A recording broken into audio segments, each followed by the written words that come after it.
हाँ सर, आप कौन बोल रहे हैं? सर मैं राजू कंगाल, राजस्थान गृह निषक जनसभा सेवा समिति अध्यक्ष। आप क्या उम्मीद रखना चाहते हैं गवर्नमेंट से? जो बजट पास में उनमें अपने लिए क्या है? सर गवर्नमेंट से जो बजट पास होता है, बजट तो नेत्रहीन पर्सन पे पास होता है, लेकिन इसका लाभ जो गवर्नमेंट के द्वारा ब्लाइंड पर्सन को नहीं मिल पाता। जो उसके उपकरण इतने नहीं है, तो इतने उपकरण न होने के चक्कर में उसे एक छड़ी से नवाजा जाता है और उसको सब कुछ समझ लिया जाता है गवर्नमेंट में कि ब्लाइंड को छड़ी दे दी तो वो सब कुछ हो गया।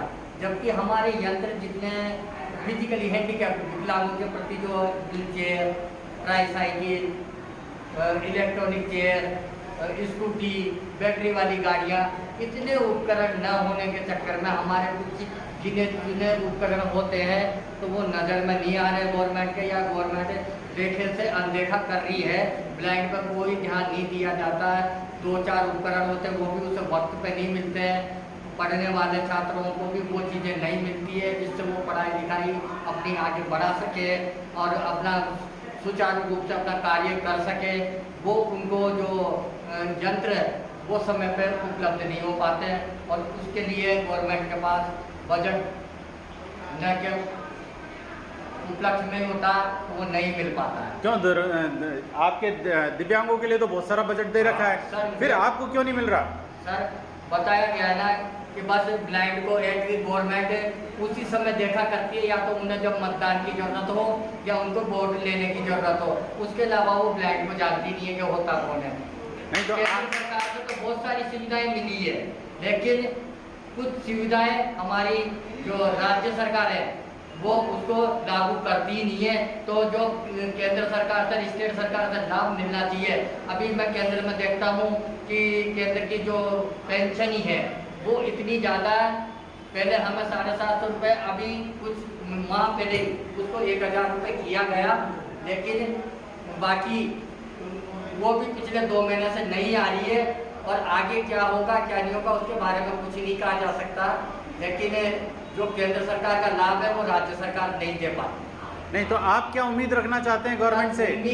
उम्मीद तो सरकारों से बहुत है, लेकिन वो उम्मीदें सरकार पूरी करती ही नहीं है।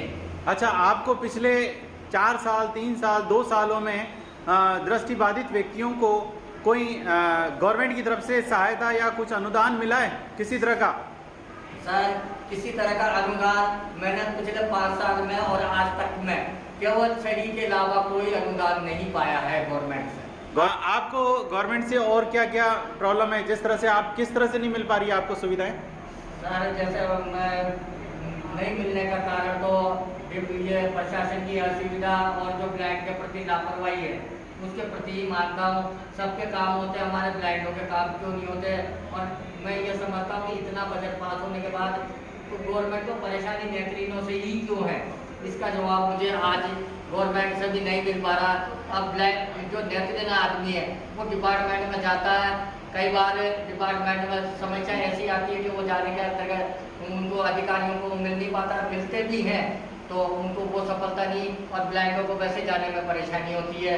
तो आधी परेशानी तो ब्लाइंड की आने जाने की एक प्रॉब्लम है और उसे लंबे समय तक अपने एक उपकरण के लिए इतना परेशान होना पड़ता है और ज़्यादा समय तक लंबे घूमने के चक्कर में ब्लाइंड है कि भटकने की वजह से भी किसी यंत्र को पाने की उम्मीद भी खत्म। नहीं, आप यंत्र तो बताया ना, गवर्नमेंट को हो सकता है पता ही नहीं हो, उनको पता ही नहीं कि दृष्टिबाधित व्यक्तियों को यंत्र चाहिए, उनको वोट मिल रहा है, वोट के अलावा और कुछ नहीं मिल रहा, तो उनको बता दो ना कि दृष्टिबाधित को ये जरूरत है, तो वो उस पर ध्यान दे, आगे से बजट बनाए। ऐसा कैसे ध्यान दिलाओ आप उनका?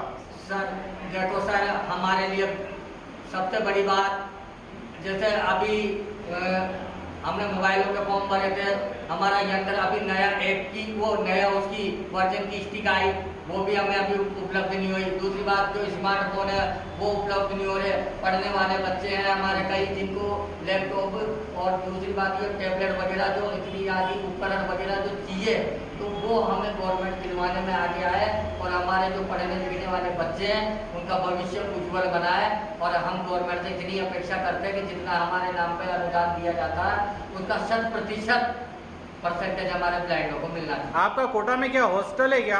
सर हमारा कोटा में हॉस्टल नहीं है, एक प्राइवेट संस्था है जो गणेश जी रानीवाला की संस्था, उनमें भी हमने भी वहीं से एजुकेशन किया है, उसी संस्था के अंदर हॉस्टल है। निजी कॉलेज करने के लिए गवर्नमेंट का कोई हॉस्टल नहीं है। नहीं, नगर आपका कोटा नगर का तो निगम से बढ़ा दिया और बड़ा प्रमोशन कर दिया गवर्नमेंट ने। क्या इस चीज़ों पे ध्यान नहीं दिया कि एक यहाँ पर दृष्टिबाधित व्यक्तियों के लिए हॉस्टल भी होना चाहिए जिसमें उनकी केयर करने के लिए व्यक्तियों इनको दूर न जाना पड़े, जैसे उदयपुर, जोधपुर, इनमें बहुत सुविधाएं यहाँ नहीं है।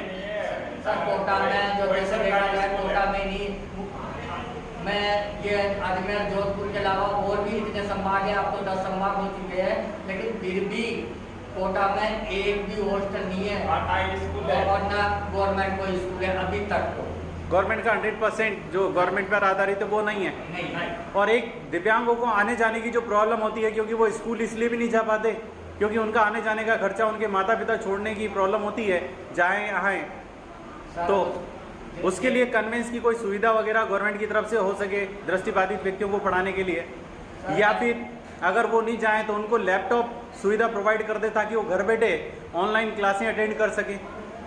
सर मैं उसके लिए कहूँगा, देखो चाहे हमारा एक बार के लिए बिना गुरु के, बिना टीचर के, चाहे हमारे पास लैपटॉप हो, चाहे एंड्रॉइड सेट हो या किसी भी ऑनलाइन क्लासेज हो, लेकिन कहना चाहिए जो प्रशिक्षण केंद्र होता है, केंद्र के बिना हर जीवन में शिक्षा हो, किसी भी चीज़ की वो ज्ञान हो, हमारा प्रशिक्षण के बिना अधूरा है।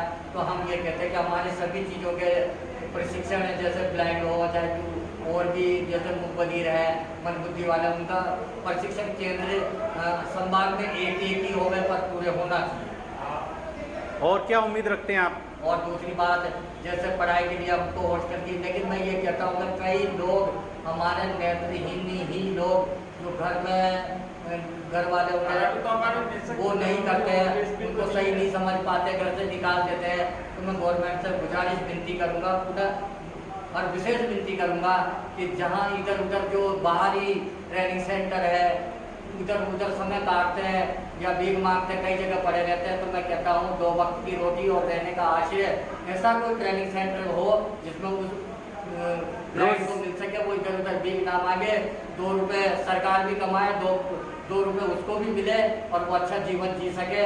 तो मैं गवर्नमेंट हाँ, जैसे अगरबत्ती उद्योग हो सकता है, उसमें उनको ले जाकर लगा दे। कई सारे ऐसे वो है, अगरबत्ती, मोमबत्ती, लोड़ी वगैरह, कोई भी सामान वो घूम फिर के बेच सकता है, सप्लाई कर सकता है, वो सारी चीज़ें हैं। ट्रेनिंग सेंटरों में भी कई चीज़ें चलती है, जैसे मान लीजिए पहले चेयर कैनिंग की चलती थी, अब तो वो खैर प्लास्टिक मोल्डिंग आने से वो चेयर कैनिंग तो बंद होगी, लेकिन कई सारे ट्रेनिंग सेंटर है जिसमें अलग अलग तरह के सेंटर। कई तो ऐसे जिन्होंने दिव्यांगों को भी बदनाम, दृष्टिहीनों को बदनाम कर रखा है।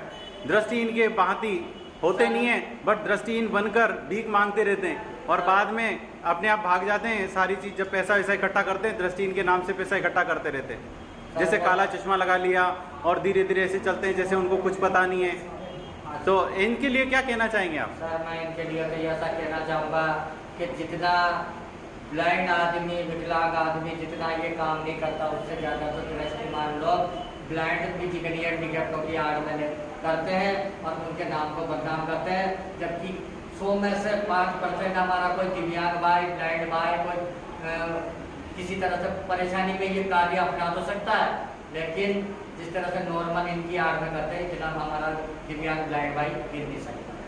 सही है सर। जैसे आपके साथ एक बार घटना भी घटी थी, आप दिल्ली गए थे तो दुकान में अंदर नहीं घुसने दिया था सर। जैसे क्या घटना थी वो? जैसे वो तो क्या होता है कि देखो, हालांकि वो भी संस्था की आड़ में करते हैं, लेकिन जैसे कहना चाहिए वो कलेक्शन का रूप करते हैं। अब वो करने का कलेक्शन उनका एक रोजी रोजगार भी समझ सकते हैं, तो किसी की भी आड़ है, पर वो ये नहीं कहता कि मेरे को घर चलाने के लिए आप 2 रुपये दे दो, वो चाहे ब्लाइंड के लिए या संस्था के लिए ही कर रहा है, लेकिन वो उस बजट को अपने काम में लेते, वो एक अलग चीज़ है। Thank you sir.